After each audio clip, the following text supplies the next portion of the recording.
Hello, everyone, and welcome to the 48th episode of the Exploring Antinatalism Podcast, a podcast all about the subject of antinatalism created by antinatalists. My name is Oldphan Sukenick, formerly known as Forever Films on YouTube, and today I'm speaking with German Antinatalist YouTuber and author of the new antinatalist poetry book, The Dubious Gift of Life, Simon Levin, also known as Clear Mind. Blood-runned engine blows off steam, a depletive, waking dream. Can't awake and can't escape, till your body loses shape. Life fools us to be a gift, travesty, a lifetime shift. Our beliefs a pure veneering, nations social engineering. Portray ourselves as kings and queens, narcissism by all means. We like our little narrative, some fantasy for what we live. The brain is programmed in a way, a depressed mode not long to stay. Addiction pleasures are designed to replace angst and dull the mind. Beliefs to which alive they bowed, lies from cradle to the shroud. Moms are in labor, their seed they sow. The grim reaper reaps whatever they grow. Death stock takes in delivery room, his rope the cord from mother's womb. Most folks don't think about this matter. Continue building Devil's Ladder. Welcome to the Exploring Antinatalism Podcast, Simon. Hello, I'm here. I'm glad you're here too. So let me start out by asking just the simplest question. Who is Simon Levin, and also who is Clear Mind? Well, I'm 25 years old. I actually come from Russia, but I grew up here in Germany. And yes, currently I'm a student. What are you studying, if I may ask? I'm studying, to be a teacher actually. And my subject is mainly anatomy, physiology, and politics. Oh, wow, that's amazing. I didn't know you were studying to be a teacher. Also, how do you mind if I ask how much school you have left? I'm actually just about starting. Oh, okay. University because I've already been in a job. Yeah. But I left this job because I needed to go further. Yeah. Just to improve my income and everything else. Well, that's smart. Well, congratulations on your studies, and good luck with everything. That's awesome. Thanks. Yeah, absolutely. I'd love to hear a little bit about how you decided on the name Clear Mind. Actually, I didn't think a lot about it because all the good names were already chosen by others, like LifeSucks. It's a great one, and Okay. Clear Mind. I just thought it would be interesting to have a name that is not associated with antinatalism in the beginning. So people also click on my videos without knowing what it is all about, and only then realizing that I'm mainly about antinatalism. Yeah. It's not a bad name, but also not very exciting. I think it's a name that makes perfect sense with what you're doing. I mean, it's a name that denotes rational thinking and clearly thinking through the problems of the world. It's okay. So, yeah. How long have you been writing? Is The Dubious Gift of Life your first book? Yes, it is my first book, and I've been writing for about 1 year or so. But I've mainly written poetry, so I'm not really experienced with writing anything else than that. Well, we'll talk a lot more about the book in a little bit. But let me ask you now. I mean, what was that initial? I mean, other than the inspiration of antinatalism, I mean, what was that initial catalyst that got you writing? Well, I've always been a fan of Charles Bukowski, and I listened to a video, a poem called "Born Into This," I think you know it. It's Yes, one absolutely. of the greatest poems of all time, I think. And also what I have featured myself is Prayer Before Birth by Louis MacNeice. It's an Irish poet, also absolutely phenomenal. And also This Be the Verse by Philip Larkin. Yeah, it's the three best poems, I think, that have ever been created, and I'm a huge fan of that. And I also wanted to contribute something. So yeah, and antinatalism is just a great way, a great theme, and something else than the regular poetry that you hear about love and about nature. It's something different and really interesting for me. So yeah, it just came naturally. Yeah, it's like it creatively, it's almost like this vast unexplored playground in a strange way. So I totally sympathize with and that it feeling. just came by itself. You didn't have to force it, you didn't have to push it. The words just came into my head, and I think that's the best thing about anything you create. You don't have to push yourself, you just act. And it's just like what Charles Bukowski had on his grave, or has on his gravestone: don't try. And what he meant by that is that either it comes naturally or it doesn't come at all. So you can't push it, you can't force it to happen. Either you create something or you don't, but you can't push it. Simon, though you have, of course, already given a very eloquent answer to this question during the Why Are You an Antinatalist contest a few months back, let me ask you again now, why are you an antinatalist? Well, basically, I've worked in a hospital as a radiographer, and then nothing special. But yeah, I witnessed a lot of suffering. I witnessed a lot of pain, especially in old people, but also in younger ones. And I think if anyone disagrees with antinatalism, they should go to a hospital, go to a hospice, palliative stations, and just watch what happens there. It isn't a rare thing. It isn't something out of the ordinary. People get old and they suffer quite a lot. And, I wasn't even that involved, but I was a radiographer, so I just had to make MRIs and CT scans and that stuff. But still, people just in this little contact I had with them, just these few minutes, they already, not always, but often cried to me about their problems and told me how shitty their life was actually. And yeah, it hit pretty hard. Yeah, it hit really hard. And I always thought, why is this happening?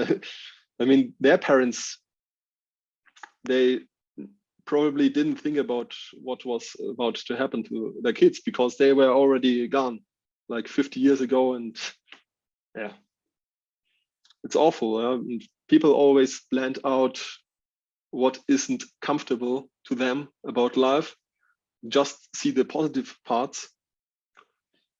And that's how life is created. Yeah. Outside of Wikipedia, the word antinatalism is still not included or defined by any known dictionary in the world in any language. Yeah. So, Simon, do you have any feelings on how antinatalism should be defined? That's a good question. I think it's a philosophy about empathy and wisdom, and how not to create unnecessary suffering. I think that would be the definition. I think antinatalists don't discriminate between people who are already existing and people that don't exist yet. And yeah, that's what the rest does. They discriminate between the unborn and the already born. And antinatalist doesn't discriminate. That's all. Yeah, I really like your thinking on that. What and or who are your strongest antinatal influences? Do you read many antinatalist books? Do you watch a lot of antinatalist videos? How do you engage, with the community? Well, as I've already mentioned, I'm in love with poetry. So yeah, they mentioned poems, and I have also read Better Never to Have Been by David Benatar. It's a classical one. And by Jim Crawford, Confessions of an Antinatalist. I also like that. It was an interesting take, something very personal. And yeah, the thing about David Benatar is he hasn't really convinced me with his view of black and white. So the asymmetry argument is okay. Like if you are already into antinatalism, it makes perfectly sense. But for someone who isn't really into this, I think for them it is like plus and minus, black and white, and people see it is like shades of gray. There are many shades, many colors on life, and it isn't just black and white. Yeah, you cannot really say this is good, this is bad, and in the end this is neutral, and you come to the conclusion that life shouldn't be created. This is not really convincing for most people. So I think the best antinatalism comes from personal experience, from poetry, from art. That's why I love poems, because they also have many personal things in them. Yeah. And also science is a big factor. Like, why do people create a new life? It is, for me, about cognitive dissonance. I'm not sure if you're familiar with Leon Festinger. I've heard of him, but I don't have much familiarity. He created this concept about social dissonance, and many studies have proven this phenomenon. People generally don't like this tension in them, this psychological tension, and they try to align all their behavior, all their thinking in a manner that is of least resistance. So they don't have this tension in them, and because tension always demands energy. Like if you do something that isn't aligned to your actual, to your actual thoughts, to your actual philosophy of life, your worldview, it creates some dissonance. And this cognitive dissonance they try to dissolve. And in a world that is future oriented, like we always try to think towards the future, we always plan for the future, and it's just natural, of course. And what does this entail? Having children, yeah? Like you can't have a future without children. And this way, people just go with the flow. And if you consciously decide not to have kids, not based on your personal circumstances like financial stuff, but really on the philosophical sense, I think it is really hard for people to see that because they see everyone else has kids, and we live towards the future. What is my life? Is my life of any meaning if I don't have kids? And that's the way they justify their behavior. Yeah, it's hard for people to break that mold. And I agree with you about the asymmetry. I mean, I think it's a great piece of logic. At the same time, for the initiated, I think it has a little bit more. It's easier to consume. For regular people. It's almost like handing them a Rubik's cube. So it's not that there's a fault with the logic itself. I think it's just that it's too, people get stuck in it. They get kind of lost in it, and then it sort of loses its ability to convince or to get past sort of what they get stuck in. Yeah, absolutely. That's why I wrote a book about a mix between philosophy and poetry. And not just the philosophy, because it is really dry, boring for most people to read a book about thoughts and nothing else. No, I love that about the Dubious Gift of Life and the channel itself too. It's a mix of poetry, but also these essays, and that's a nice mix of content to confront people with. So aside from YouTube, do you engage with the antinatalist community on other social media platforms? And in addition to this, have you ever met an antinatalist in person? Interesting question again. The first part is pretty easy to answer. I'm in the Facebook group in 3 different, I think, but they are all very small. And sometimes I post something, but most of the time I don't. What I also don't like about them is that they just complain about their daily life, and it isn't really a contribution to antinatalism at all. I mean, most of these groups are just depressed people who don't have their act together. And yeah, other than that, I just have my YouTube channel, and currently I'm not doing anything on that because I'm studying. I actually haven't met, I kind of met someone. Interestingly, a very religious person. Okay. And she said that she would like to have never been at all. Interesting. That's very interesting because she's a strong believer in God, but she still thinks that he has a plan somehow. She doesn't think it's a very solid plan, and she doesn't know why is this plan in existence at all. But she thinks that, yeah, God is something good in the end. So she doesn't know what and how it is good in any way. But yeah, and yeah, she couldn't really answer why she has been brought into the world. But she also mentioned that she resents that and kind of resents it. She's a very good person, so she helps people in need, and she's a teacher as well. Yeah, but it's really the only person I encountered who really said that. Yeah. And because most people just don't talk about this at all. I mean, when they hear something in the news, for example, that some bad news happened, they say, "Oh, I wouldn't bring my child into this world at all. It's such a bad place." But actually, historically speaking, this is the best time to bring a child into the world if you compare this time to what happened to the past. Yeah, it's still not a good time, but comparatively, just relatively speaking, it's the better choice to bring now into the world than 100 years ago. So yeah, and what hit me most is someone I talked to about antinatalism, and he was very convinced by my arguments. He really said, "Yeah, you're right, man. You're absolutely right. Why haven't I thought about this?" But later on, I think the next day, I witnessed a conversation he had with some other guy, and he said, "I will bring my child in the world, and he will be a good doctor or something." And yeah, and it's hit really hard because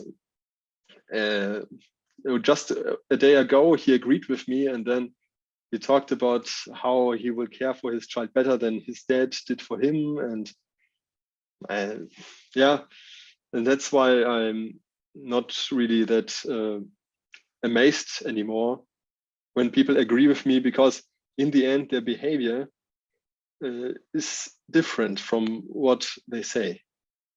It's very different. Like, they agree on the surface, but when you go deeper, they are still in this mindset that child is perfectly fine. Yeah. No, that's very much my experience too. Often, I think it's not difficult for a lot of people to get to an antinatalist understanding, but then there's that whole social part that I think is a huge hurdle for people. They don't know how to. They don't know how to make. They don't know how people don't have the tools, for one thing, I think, to really make that transition. And I mean, Sarah Perry in Every Cradle is a Grave writes a lot about this. I think she was absolutely right that there's this huge social cost for a lot of people about being open about topics like this, or the right to die, different subject matters like this. And that's the biggest hurdle for a lot of people. And I mean, that's quite depressing. Especially because it often means an entire other person has to exist just because somebody can't pay that social cost. Yeah. But yeah, no, thank you for sharing that. And about this person that you met who was a sort of a quasi-Christian antinatalist, which is fascinating. I mean, it is a phenomenon that does exist, and I think deserves to be explored more. That sort of halfway point between being an antinatalist, but not bumping up constantly against this idea of God's plan. And it's a fascinating mental conundrum that people end up in.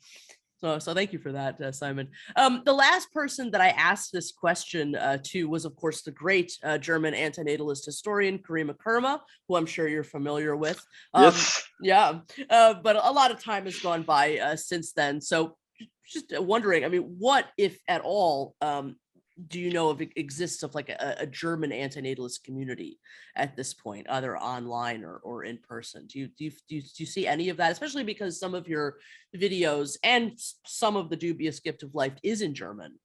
Have you noticed sort of like a larger, German antinatalist contingent? There's a little Facebook group with 250 people or something. And it's all you don't have this here.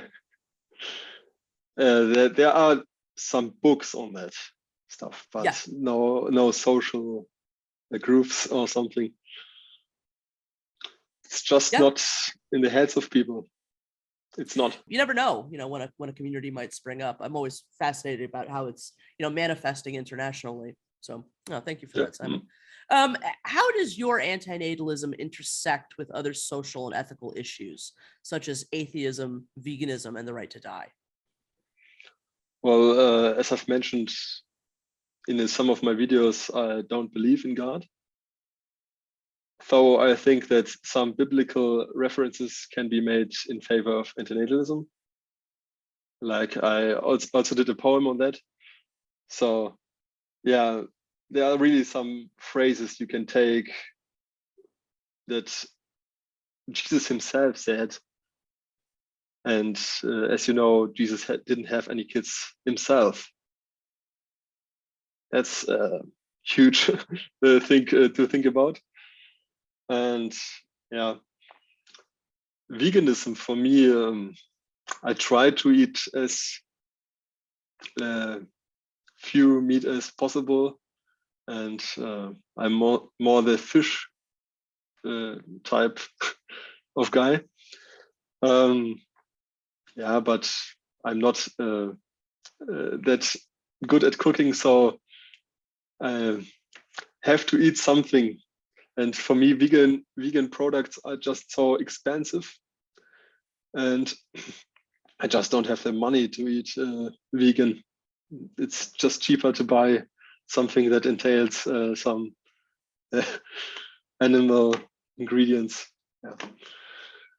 And the right to die, of course, I also featured that in one of my poems, in two actually. One is in German, and it just makes perfect sense that it is a human right, because why not? You didn't have a say to come into this world, and you should at least have a say when it is about time to leave. And you cannot make a claim that it is only for the psychologically ill or the terminally ill people, because it does not make any sense if the life isn't good for the one who is living it and no one else is profiting from it, except emotionally. But I think it's about empathy, just to make someone this last gift and help them die. Essentially, it's hard, of course, for families. I know that, because you are always entangled in their lives emotionally, and it is really different when you have children yourself. Like if they are still young, and then you have to think about that you leave them alone here. It's a hard-hitting matter. But other than that, every animal has the right to die when they are terminally ill or just old. Like you don't think about your dog or your cat when they are ill or old. You just go to the doctor and say goodbye, and so. And I think this is the best death you can grant someone, because most people don't fall asleep and never wake up. There comes a time before that you're not just sick from one day to another, but it is a gradual process, and you can't really say that this is a better way to die because it is a part of life. Like many people don't even get to this age, so it isn't necessarily a part of life. And medicine is just so far that it just doesn't make any sense that you say this is a part of life, because most people would have died without the medicine. So it isn't natural at all. Anti-procreation is sometimes broken up into 4 schools of thought: anti-natalism, which is the umbrella, as well as its own school of thought, EFILism, vehement, and child-free. Can you share with me any of your thoughts about each of these? Yeah, EFILism is a really weird one because it entails all the animals. And I constantly think about Inventum when I hear that word. And I think he is crazy, actually, in a way, because if he makes 2-hour videos about one argument, and then he says something about some trolls on YouTube and just goes full rage mode. I don't know if this contributes anything of value, actually, but I do like his analogies and his arguments, like the firefighter that makes a fire just to justify his existence. Like, this is really great. And I like this one guy called Great Tyke Zero. Oh yeah, Great Tyke Show. Whatever you pronounce that. And he makes these compilations of the best things he said. And yeah, these are great, of course. But his red button argument is just a bit over the top. I mean, you just disregard anyone else and do what you like. And this is not a moral decision, like at all, I think. And yeah, but he is a funny guy, actually. And so I kind of like him. Vehement, this is just another branch of antinatalism, of course, this voluntary extinction movement. And I think it's perfectly fine, because it is at least some way of activism. Child-free, of course, is just another way of saying antinatalism, I think. So being child-free, Stop Having Kids is a good movement. They also have this channel on YouTube. Oh, Stop Having Kids. Yeah, they're anti-natalists, but they're also but they definitely have some child-free leanings for sure. Yeah, I associate them. Yeah, they make these cool public videos where they share their thoughts, and sometimes people just get way too angry about them. I think someone called them racists. Yeah, and sent them out of the shop, which doesn't make any sense, of course. And this way you see how wrong people get the idea of antinatalism. Yeah, and how they cannot handle this because they haven't been confronted with it in their lives.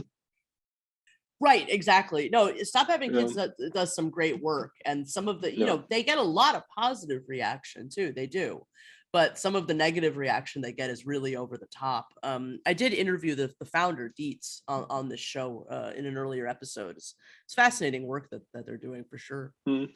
And they have far too few subscribers, and that's really sad. Yes, absolutely. Yeah, everybody should definitely go subscribe to I his mean, Scientific many people agree with them, but they don't subscribe to them. So now, Simon, let's talk about your YouTube channel, Clear Mind, which was started on May 3rd, 2014. So it's been around a while. However, your first video was uploaded October 6th, 2020. So how long before the release of your first video had you been watching the antinatalist community on YouTube? About 6 months, I think, and Okay. I started with Glynos and Okay. his comics. I thought they were just so great. Yeah. These South Park Yeah. animations, they were extraordinary well. I thought this is so great. This is better than any South Park episode actually, because it's just something new. Like South Park deals with the problems, like societal problems. Yeah. But this is just something totally different. And, so was Glynos what sort of inspired you to make your first video? You would say?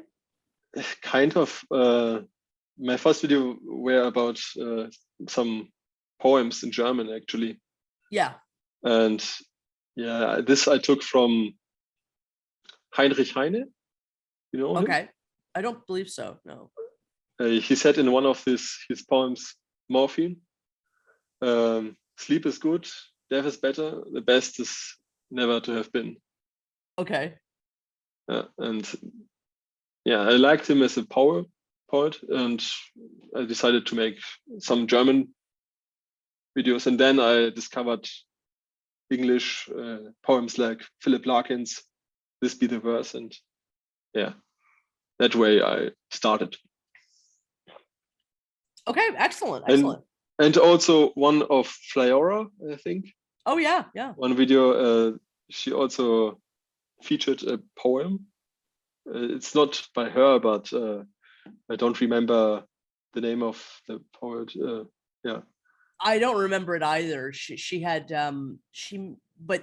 that's a great video. I know exactly what you're talking about. It was also one of the starting points for me. Your voice is great. I think it adds so much to these pieces of poetry, and also the music that you choose for each video and the images. I mean, as much as I have also enjoyed these poems in book format as well, and in the Dubious Gift of Life, and I absolutely have enjoyed engaging with them in that format.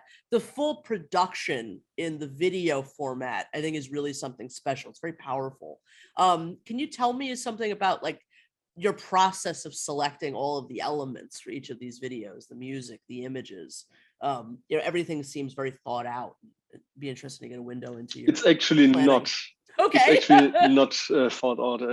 I stand corrected then. But I'm glad that it seems like I put a lot of thought. I'm just lucky. I'm just lucky to find these pictures, and just have intuition for this stuff. I just have the feeling that this suits well, and this fits together, and I can't really explain it. I just go, and I'm just in the flow when I make them. And I make one poem in about 2 hours or something. So, oh wow, that's a pretty quick turnaround time. That's great. Yeah. I don't sit on them like days and hours and hours.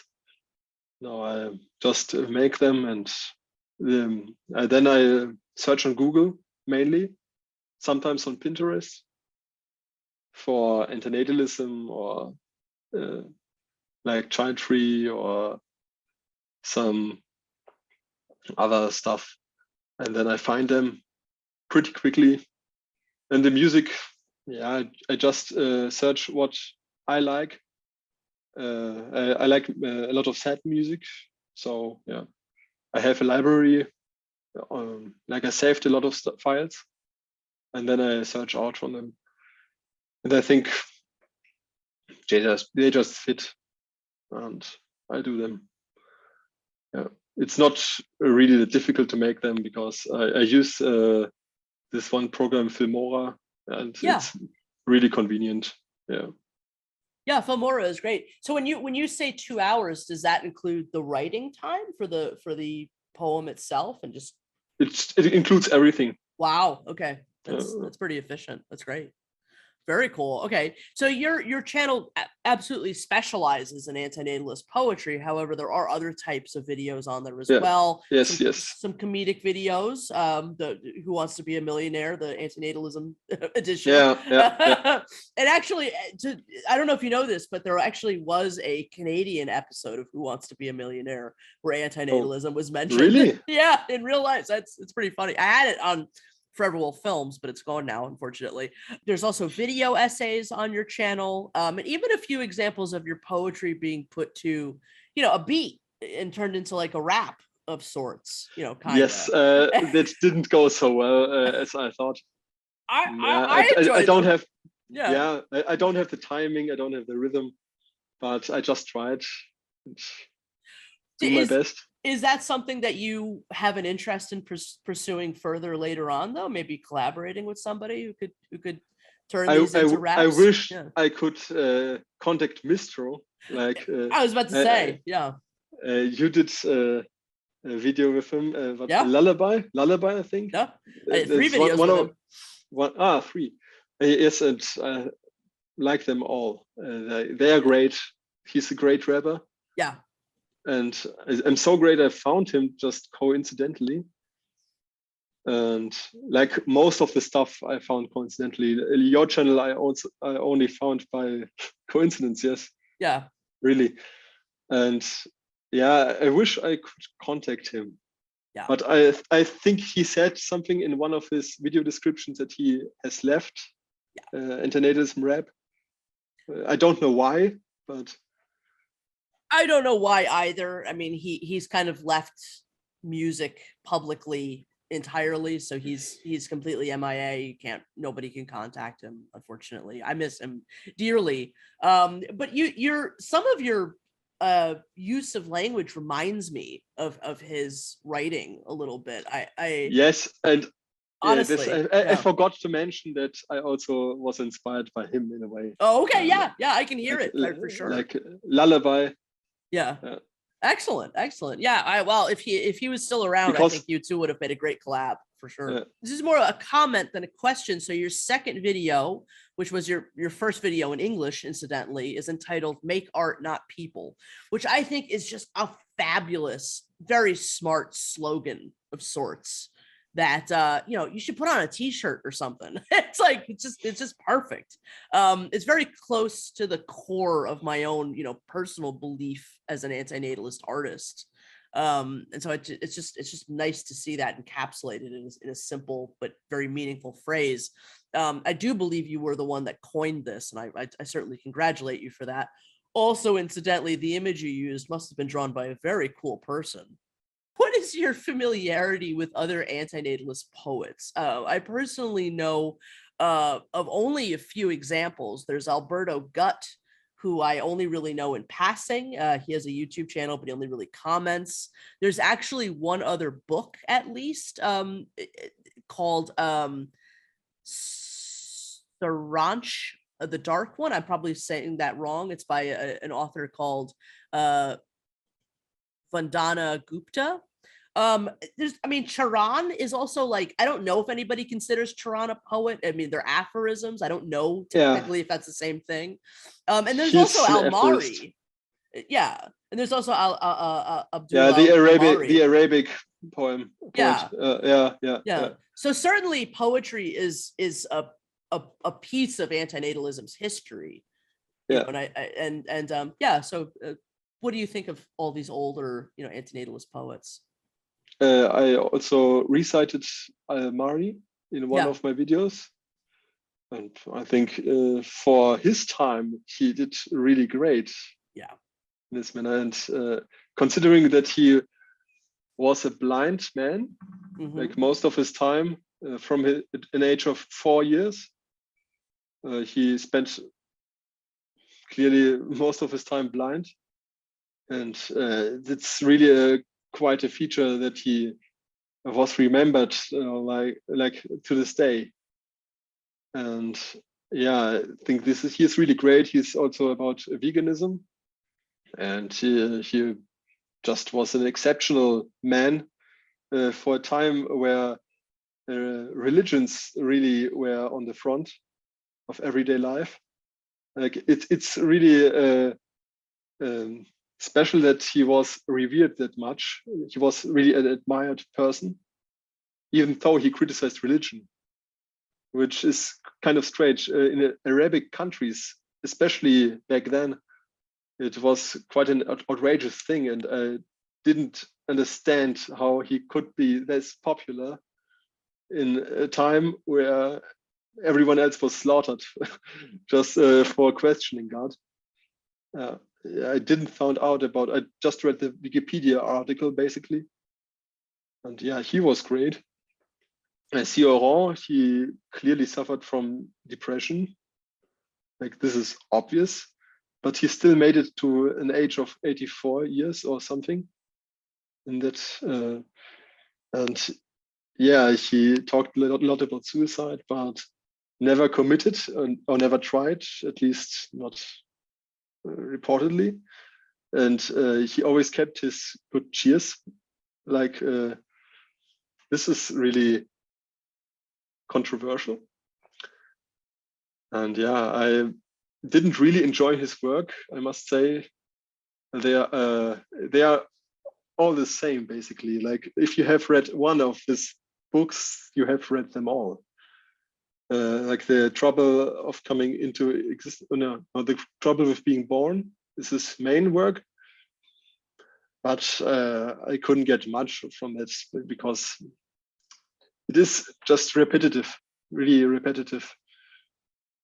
If you've read some of his aphorisms, you kind of know what it is all about, and it isn't. They are not that poetical. Like you. For me, it is not this like Bukowski. This is not the power in them. But still, he is famous to this day, so it speaks to him. Yeah, Almari was so ahead of his time. I mean, just incredibly ahead of his time, almost unbelievably so.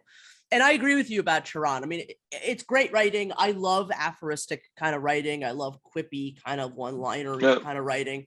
It's great, but I'm not really sure what else I'm supposed to do with it after a certain point. Yeah, you know? Like it's cool with when you just open the book. Yeah. 2 or 3 phrases from it. But after that, it gets just dull and it gets boring. Like some of these aphorisms are about women, about political things, and they're just out of date a bit. Like that's true too. Yeah, he has a lot of stuff that isn't really. It is really personal. It is just his opinions, and they aren't backed up by evidence or by some psychological research. They are just his thoughts. Like it's just without anything to back them up. It's kind of. And he has published so many books. This is kind of ironic. And he also said in one of his aphorisms, "What I've learned at the age of 20, I know at the age of 60. So this was a journey not worthwhile." He basically said. So you can also say that he already knew back then, like 40 years ago, what he would write at the age of 60. So there isn't any development, basically. He just admits it in one of his aphorisms. Mm-hmm. Like when you say at the tops of Desperation was his first book, At the Hills of Desperation or something. I think so. I forget the exact. Yeah. And he wrote this at the age of 20. So and it isn't really different from his later works. It's a small but fascinating world that you're now a part of antinatalist poetry. It's really interesting. Yeah, and I've also read Schopenhauer. Okay. Yeah. Like he was something like the first antinatalist when he said. Wouldn't it be better to spare the coming generation from the harms of existence if we were truly empathical towards them? And yeah, it's really sad that he didn't invest more into this, because he wrote very much about why life is so dull and meaningless, and why it is so hard to find anything that makes you truly happy. Like he said, it is difficult to find happiness within oneself, but it is impossible to find it anywhere else, for example. Like he really stated how hard life is, but he just didn't really invest in antinatalism so much. Like you could say he was an antinatalist, but yeah. Karima Kerma would say he was a proto-antinatalist. Yeah, exactly.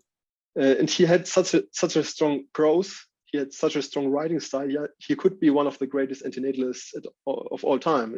But he wrote about different things, like the will to life, that we have to deny that. And yeah, he was a great philosopher, but you couldn't really say he was like 100% an antinatalist. Well, it was a different time. It was a different time. Yes. It's true. Yeah. He was probably as much of an antinatalist as one could get away with. Perhaps. He had more his fight with religions, patriotism. Yeah. Like these were his battlefields, you could say. He had to fight all these lunatics back then, so he didn't have time exactly to write more on antinatalism. Yeah, it's a shame, because he was talented, clearly. Like his prose, like in German, when you read the original, it's some of the most powerful things you can read, actually. And if he had more time, then maybe was born in a different day and age. Yeah. But it is curious that we don't have many antinatalists at all. Like you can count them on your two hands, and there you have it. You mean in the past? In the past, yeah. Yeah, no, it's true. I mean, I'm always continually sort of asking myself and others, why now? Like, why is it that we've come to this place in time where antinatalism all of a sudden really does have an active voice worldwide, you know? And part of that is, I think there's finally a word for it. You know, I mean, maybe there were other words for this idea that have been lost to time, but it really has only been since 2006, you know, when Better Never to Have Been was published, and The Art of Guillotining Procreators, that we finally have this word for it. I think that helped, but it is now a worldwide phenomenon. There's just no, and asking ourselves why exactly, since it is such an old idea, I think is very important. And I don't, you know, there's a lot of things we can point to, but I don't really know the full reason why, you know? Yeah. And to think of all those people like Schopenhauer, like what their work would have been had it happened then, you know, if they hadn't have been that first step, maybe they'd been the sixth or seventh step, you know, how would that have transformed their work? I think is a really interesting idea. Yeah. And it's, I think it's not that difficult if you see on an individual level, because me, for example, I have been a believer. I have been a Christian for most of my life. Like until the age of 22, I think, I still believed in God. I still was about spirituality and all the stuff. If I haven't believed in the God in the biblical sense, I still had some leanings towards there is some higher power, there is something in the universe. Right. And just in the current years, I developed basically, and it's also on the individual level, it's also a development someone has to go through. Like it doesn't happen to most of the people until the age of maybe 80 or some late stage. And I'm glad that I found antinatalism way before the late stage. Yeah. So I have more time to invest on that. And clearly, I must say I have been an idiot for most of my life, because I thought that it's true. Like I was a total nutcase. Like I believed in some stuff where there was no evidence for. Of course, it was not my fault because I was raised with that. Yeah. But yeah, I had no critical thinking basically. Like maybe school had to teach me that, but they didn't. It was their responsibility, but they didn't teach me that. They taught me just random stuff, basically, not how to think critically. Well, don't call yourself an idiot. Listen, I mean, we're essentially brainwashed by a lot of things, and then it takes the rest of our lives to kind of chip away at that bullshit, and that bullshit is like a cement, you know. And most people, maybe, you know, if they're chipping away at it at all, maybe they get a few cracks in it, you know, a few rocks come out, but most people don't keep chipping, you know, and so you know, it's at least we've arrived where we're at, you know what I mean? And sure. There's just no way to avoid, though, you know, when we're vulnerable, people putting the things into us that kind of cripple us mentally, you know, and it really isn't our fault, you know. The only thing I haven't said it is my fault that I was an idiot. I just said I was an idiot because of the people who taught me this stuff. Yeah, like they taught me religion like all of my school years, but they didn't taught me how to think about this and how idiotical this is. Definitely, and if they taught me, they could at least teach me that the Bible had some points against procreation. Like if you dig deep enough, you can find some places, like I mentioned in my videos, where procreation is criticized. Yeah, and that's just mind-blowing to me still. I mean, I've been well aware of that for a number of years now, but it's right there. It's right there. Yeah. But the school doesn't teach with that, of course. No, they sweep all that under the rug. Because politicians need children to pay taxes later on. Yeah, of course. Like the agenda is always about more people. Like we have way too few procreation in Germany. Like every woman gets 1.4 children. This is not enough to sustain the population. And politicians are actually glad that the refugees come to us because they make more children, make more people. Right. Yeah. Is Germany currently doing a lot to try to get people to procreate?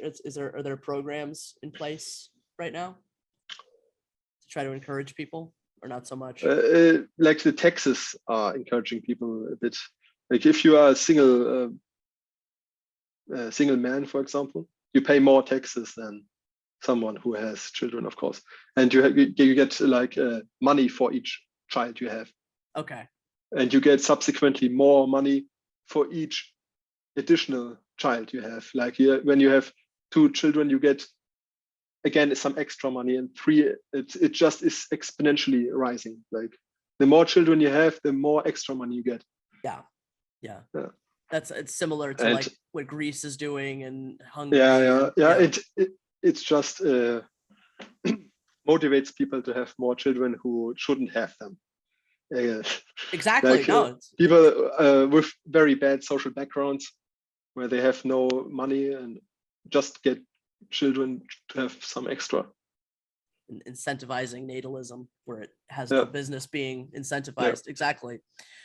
So Simon, what has the response to your channel been like so far? You certainly deserve more subscribers than you have. I'm hoping that everybody listening to this goes to your channel right after they finish the interview and subscribes. But yeah, what have people been saying to you? Do you get nice messages? And Yes, mostly I get nice messages, but I don't have any. I don't have enough followers to have any haters. Basically, that's quite sad. Like I don't have enough haters. This is also a point that seems controversial, but I think you should have some haters to fuel some more creation. Like I just have great art, creative, but I don't have this criticizing me, and I need this. I need some haters. I think this would make things a bit more interesting. I had some guy who criticized me for not putting my face into the camera in my videos, and this was just a lunatic. because I don't see the value of putting your face necessarily. I think if you want to have your face on the videos, it's fine, yeah, but you don't have to. Like, you shouldn't. I mean, my videos are about the arguments, about the message I provide, and not about me. It's not about this self-portraying, this what other YouTubers do. And antinatalism shouldn't be referred to the person who is conveying the message. It should be about the message, like in basically every discussion. It should be about what you say, not who says it. And the other criticism I got from some spiritual folks, like Buddhists and people who say that if you follow the noble path and the Four Noble Truths, and you can let go of suffering and be forever free. And procreation is fine because everyone can lead a healthy life with enough spirituality and all this stuff. And yeah, I mean, I get where they came from, because I also believed in Buddha for some time and spirituality, that you can let go of everything and be free and not suffer any longer. And I realized this is just maybe a way for leading a good life, but it is not a point against antinatalism. And Buddha, for example, was an antinatalist as well, in a way. I mean, he had a child himself, but this was before his enlightenment. Well, as far as some of the video essays on your channel, you've expressed not only in those, some of the poetic work too, sort of a healthy resistance, if that's the right word, I'm not entirely sure, to the idea that antinatalism has this potential to truly catch on and become like the way of the world, so to speak. And I'd love to hear a little bit about your perception on all of that. But I am also curious what you believe we can achieve. What, in your opinion, does the future of antinatalism look like? Well, I think you referred to a video where I said, why am I an antinatalist? I think you talk a little bit about that in that video. There were some others in there, like sprinkled some of that idea in there. I think in that video I got carried away a bit too much. Okay. And I was a bit too optimistic about the future of antinatalism, because I don't think it will come very far. Not in the next 200 years, and maybe not even beyond that. But I think more and more people will get to this. More and more people are inclined towards this way of thinking because of our activities. Like they get to our channels from time to time, even if it's just coincidental. And every child that is prevented from being born into this world is a plus. Absolutely. It's a huge plus.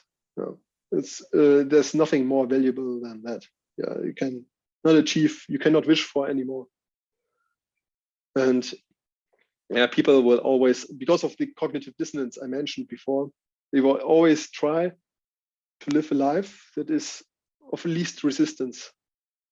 And the life of least resistance is going along societal norms and values. And society, of course, wants to preserve what they think is worthwhile. And this future-oriented mentality will always exist. And most people will choose this way. Or only a minority will get to antinatalism. And yeah, I mean, I think Tejas, who I don't know if you know, he's an antinatalist on YouTube. I mean, he and I talk all the time about how, there's a sense that antinatalism is sort of like where veganism or homosexuality was like 200, 300 years ago. Yeah. And I think that's pretty accurate. Yeah. Yeah, I also mentioned this in this video, why am I an antinatalist? Another thing that I really appreciate about your work is this tension I think you sometimes wrestle with and voice very well. And that's between really attempting to understand and sympathize with natalists and procreators, and also not wanting to pin all of this like blame and anger on them, but also at the same time dealing with that part of you that is angry and that wants the freedom to express that. And I think this is something that the antinatalist community at large struggles with, and that we wrestle with as part of our identity. And I think that is true. I mean, I think antinatalism points to an ancient, mostly unexpressed rage, that has been there forever, and that's a great point. Yeah. That has been silenced, and so I don't, there's many antinatalists who really hate any expression of that, because, but I think that it's inevitable. I think it's an inevitable part of what we are. You can't extract this philosophy from the person. Yeah, it's always a mutual and there is this phenomenon. Phenomena, exactly. And there is that feeling of like, this is a tension that the world collectively has like not got to let out, and so I mean, we are you can, a voice piece for that. Yes. Yeah, sorry. You can read it. You can read it in Shakespeare. You can read it in Dostoevsky. You can read it anywhere. Yeah. Like people always had these thoughts. Like every great artist, every great poet, every great writer, at least once in his works stated this sentiment about never coming into the world as something that may be the greatest gift of all. Yeah. Like Sophocles said that, and Seneca said that. These were great intellectuals. These weren't just some nutcases. Yeah. Like the nutcases, they procreate like rabbits. But intellectuals never propagated procreation. They never said that this would be a great thing if we had just more people on this planet. They always had this in mind, that the human condition is something not to be that cheerful about.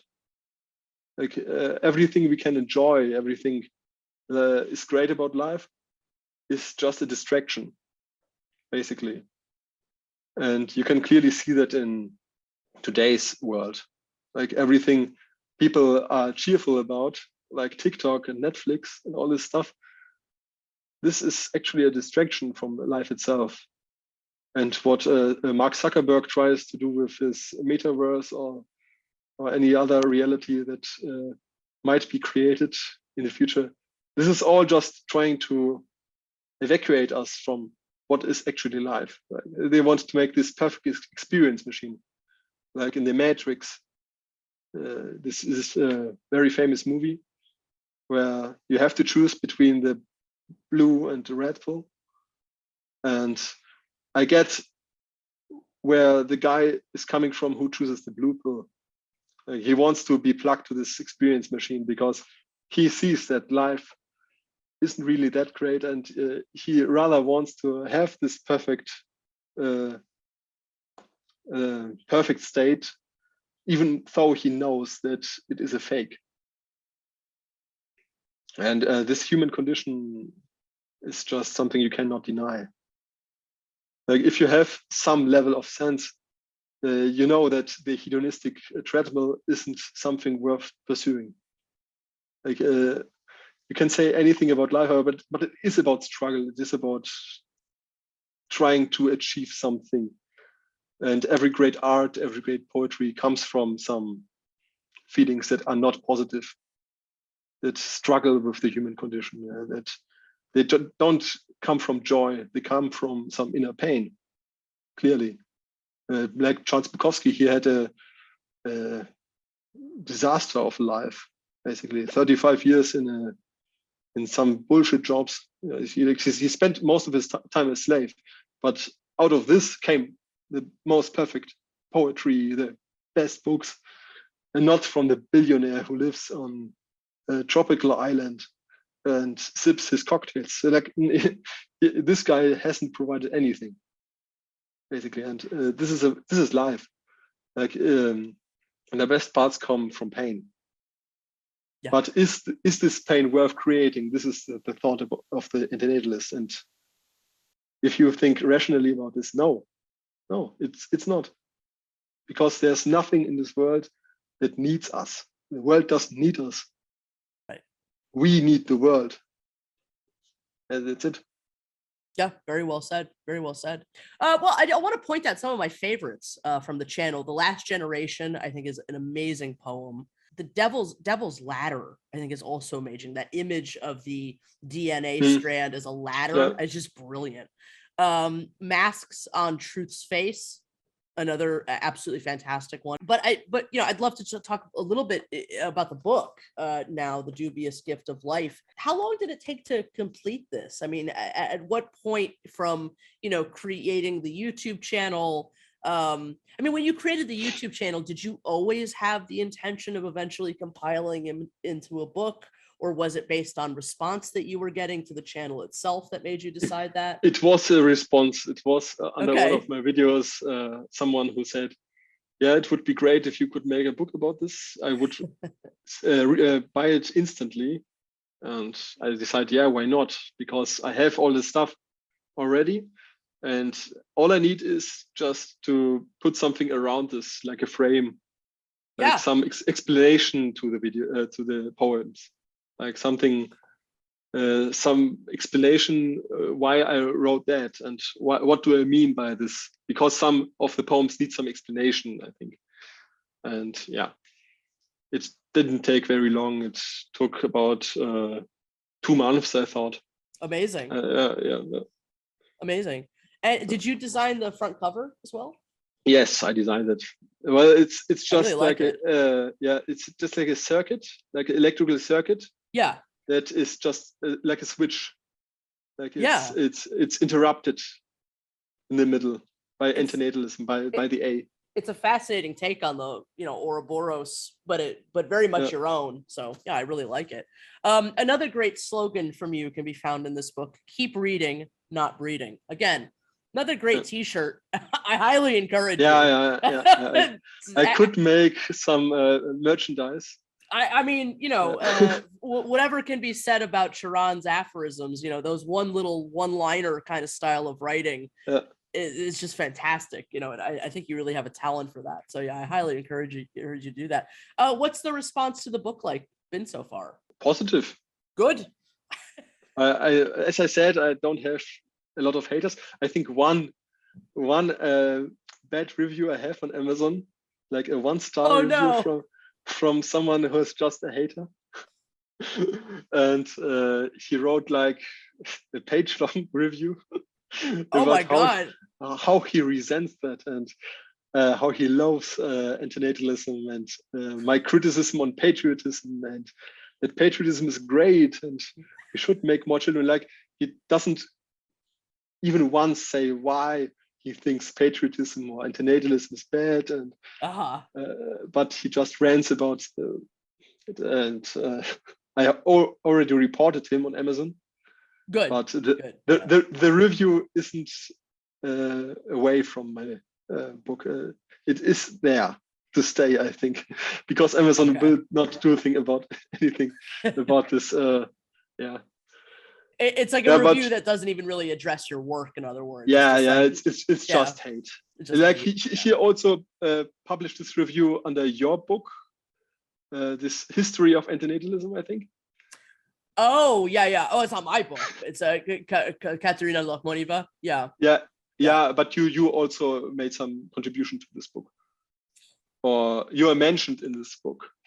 I might be mentioned in it. I don't remember. Yeah. And there he also posts the same rubbish. Okay. Like under every antinatalism work, it's not really something to take personal. Right. Well, they should get rid of that. He's spamming it. So that's... it's just spam. It's just it doesn't make the rating appear worse than it is. And but the reviews have been positive so far. And good. Well, I highly encourage everybody to actually go to Amazon, write a positive review. I will make sure to do the same. That's something we should be doing more as a community, is making reviews. Yeah, of course. Yeah, absolutely. I admit I didn't really get a chance to compare what poems are in the book and what poems are still, only available in video format. Were all of the poems transferred from video version to the book, or are there still more that could perhaps comprise a second volume? Do you have plans for that? I have already actualized the book on Amazon. Amazing, so they are all available now. Oh, it's out now. Yeah. Oh, incredible. What's the second book called? Well, I have just actualized the book. So it is just re-uploaded. It's just a new version of it. It's the same. But I have also published a new German book. Like, it's called Opium for the People. Oh, amazing. So it's like Karl Marx said, religion is opium for the people, and I just re-quoted this and said, children are the opium of the masses. Right. This is a quote I read from Joke. This is a book by Chuck Palahniuk. Yeah, sure. Who made Fight Club. Mm-hmm. And he said that in his book, that children are the opium, like the drug for the people, to keep going on and keep fighting for whatever in this life. And yes, this is what I took for my German book. It's out now. So, amazing. But it is only in German. So, yeah. Do you think you'll eventually put out an English edition of it, or only in German for good? For good in German, yeah. Okay. Because I think the most important things I have already said. I don't think I will go on a full Teoran and put the same versions of the same stuff again and again, just to make revenue from it. This is just not my style. I think I understand. If you can say something in as few words as possible, you should do this. And yeah. If I come up with something new, of course, I will put it out, some new thoughts. But I will not push myself to make something out of nothing, like squeezing water from a stone. It's just not worthwhile. I have much respect for that. Absolutely. Like all the self-help guys, like Eckhart Tolle, to publish the same book in 10 different names and make a huge living from that. Just not my style. Totally understand that. Yeah. Well, congratulations on the publication of your second book, though. That's very exciting. And is that available on Amazon now? It's on Amazon. I cannot afford to publish it anywhere else. Yeah. I mean, it's an amazing opportunity that is available to us through Amazon. Yeah, Amazon is, our books, so Amazon is great. Yeah. Even though it is not great for the workers, but it's another topic. Well, was there anything else about the Dubious Gift of Life that you wanted to talk about? I had a new idea about, I don't know if it's really a new idea, but I think the way people think about progress, for example, is also something I should have featured in my book, because they always think that one day we have this perfect utopia, like we have solved all the problems in life. But the thing is that we are made to solve problems. So if we one day achieve a society where everything is perfectly fine, like if this could happen at all, like we would actually be very bored. And people who lived back then, like 70 years ago, like if we tell them about our circumstances, how we live today, they would be amazed and say, wow, this is so great, this is the perfect world. But if they actually came here to live for a couple of days or weeks, they would see that it is not. Like it would be in their minds. Like if we tell them about smartphones and medicine, how this improved, they would think, wow, great. But in actuality, it is not this perfect. Like we have more depression, we have more suicides than ever. We have all this stuff, and the progress didn't help in this manner. So people think that one day, that cancer won't be a problem and antinatalism will fall apart because all these problems won't exist anymore. But the human condition is still the human condition. Like we cannot change ourselves. Again, and if you say, well, we can change the genetics of people, we can change the DNA, and well, then when will be something different. We won't be humans, or we will be some robots. And I don't know if that's a better way to exist. I think it's a fantastic volume. I mean, I highly encourage people to go pick it up. It's again, there really isn't much in the way of published antinatalist poetry out there. So you've really created a very unique, piece amongst what's out there as far as literary antinatalism. So I hope that you're proud of that for sure. Yeah, I'm proud of that, and I'm really glad to have this opportunity. And I think if you can create something that hasn't been created this way before, you can consider yourself to be very lucky. And it's a rare thing because we are 7 or 8 billion people on this planet. And if you can make something that hasn't been made this way before, it's really cool. Yeah. It's cooler than anything else. Like you can make a lot of money, but then you're just one of a million millionaires that are already existing. And there's nothing like being able to create something unique. And I think we are lucky. Like we are lucky, right? Like we found this subject and it's so unexplored. There's so many firsts yet to happen. And like creating something is not something you can replace with anything else. There's no substitution for that. There's nothing in this world that can achieve this. Like I think you can only get that if you have already published or created something yourself.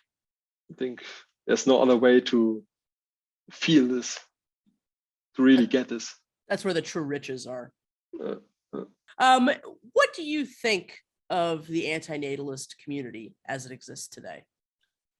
As I've already mentioned before, I think many people just complain about their daily lives, and it is just like the Facebook groups are like self-help groups in a lot of ways. And it would be great if some really accomplished people come into this community. So this sentiment of, just because you haven't achieved something in your life, an antinatalist, you're a loser or something. This should go away, basically. Like you should see people like David Benatar, who are accomplished philosophers, for example, who really achieved something in their life.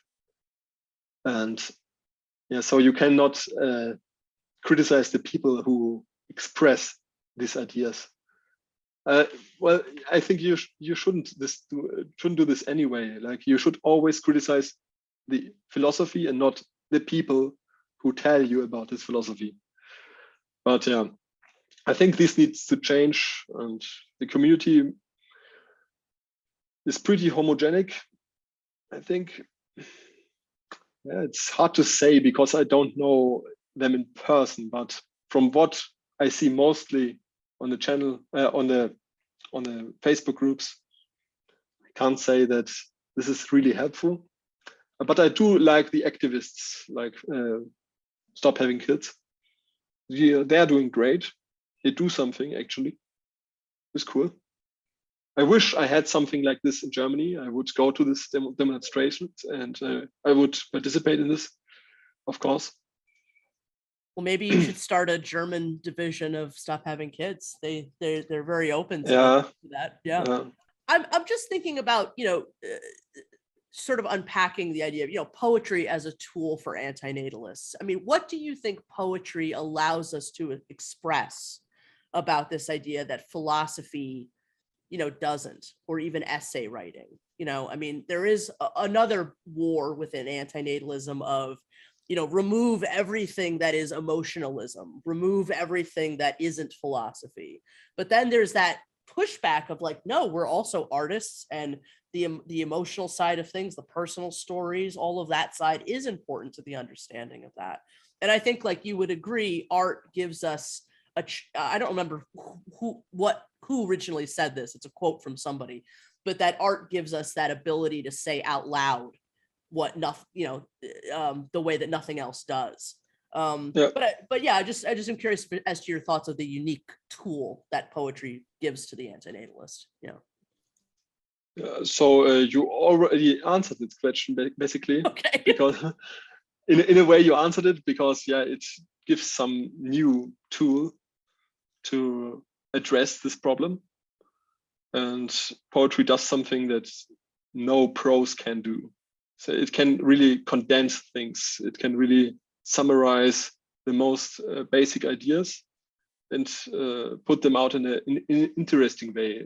Not just some sentence, but a verse. Yeah, this be the verse by Philip Larkin, for example. Like is this about 12 verses long or something? But it conveys this really resentful and really emotional attitude towards existing. And it does a great job at doing this. And I think no prose can do this in such a short, condensed kind of manner. And you can write a book about 1,000 pages. Nobody will read it. But you can make a poem and in 1 minute say everything that is important. This is the power of poetry. And Bukowski's poems, for example, they have millions of views on YouTube. And they really say a lot about the human condition. Like Alone, for example, it is 2 minutes and it says more than 2 books can say, where you have to read for hours and hours. This is the power of art, and I think your art that I used for my purposes really does this also in a great way. This DNA, where it is like the bars, the animals and people hold on to. It's good. It's also a great idea, and it says more than 1,000 words can say. And people are emotional creatures. They are not rational. We think of ourselves that we are rational human beings, but we are really more the emotional beings. And many studies have shown that we make a decision and then rationalize the decision based on our mentality, based on our logical thoughts. But we make this decision in an emotional manner. And that's why we need art and emotions. Very well said. Yeah, thank you for your thoughts on that. Absolutely. Well, Simon, what are your future plans? I mean, we've talked a little bit about this already. You've just released a new book in German. You don't really have plans to release like a second edition of the poetry necessarily, but as far as your channel or anything else that you plan on doing in the future, what can we expect? Well, as long as I have some new ideas, I will publish, of course, anything that comes to my mind. Maybe today, maybe tomorrow, maybe in a couple of months. But I cannot really say for sure because, like I said, you cannot push anything that is linked to creativity. You cannot force yourself to publish anything that isn't there yet. Like you cannot write an essay. I mean, I could, but this would be a very boring work. And I have to wait when something occurs in my mind. And I cannot promise that I will make 10 new poems in the next month or something. But I will try. And when things come together, I will publish. Excellent. No, you have exactly the right attitude about creating things, and don't ever let anybody, take that away and force you to make stuff, because that's it's precious, and one's ability to be creative is precious, and it has to be guarded. So I sympathize completely. Simon, where can people find you, and how can they help support your work? You can find me, of course, on my channel, Clear Mind. YouTube, just you cannot just put in Clear Mind, of course, because then different things will appear. But yeah, you can basically search for one of my poems, like "Make Art, Not People." If you put that, for example, in the search function, you can find my videos, and then you can find also my channel. I've also been able to find you just by typing in "Clear Mind Antinatalism." Yeah, or something like that. Yeah, that works too. And if you can make a subscription, it would be nice. It doesn't cost anything. It is for free. And this would be great because it is good for the algorithm. Also, when you make a like. I'm not sure how it is now because YouTube removed this dislike function. I don't know if this is still the same algorithm after all. Nobody knows. Because YouTube is a bitch. Please go subscribe to Simon. Also, please head over to Amazon and pick up The Dubious Gift of Life. It's an excellent work. And if you are a German speaker, go pick up the new book as well, correct? Simon, I think you're very, very talented. I really do. I do believe that your channel is one of the best anti-natalist YouTube channels on the tubes today. So I want to thank you for your work. I think what you're doing is excellent. And I really do look forward to seeing how you continue to progress, over time. I want to thank you so much for being my guest today on the Exploring Antinatalism podcast. It's been a pleasure. It's been a pleasure on my side as well.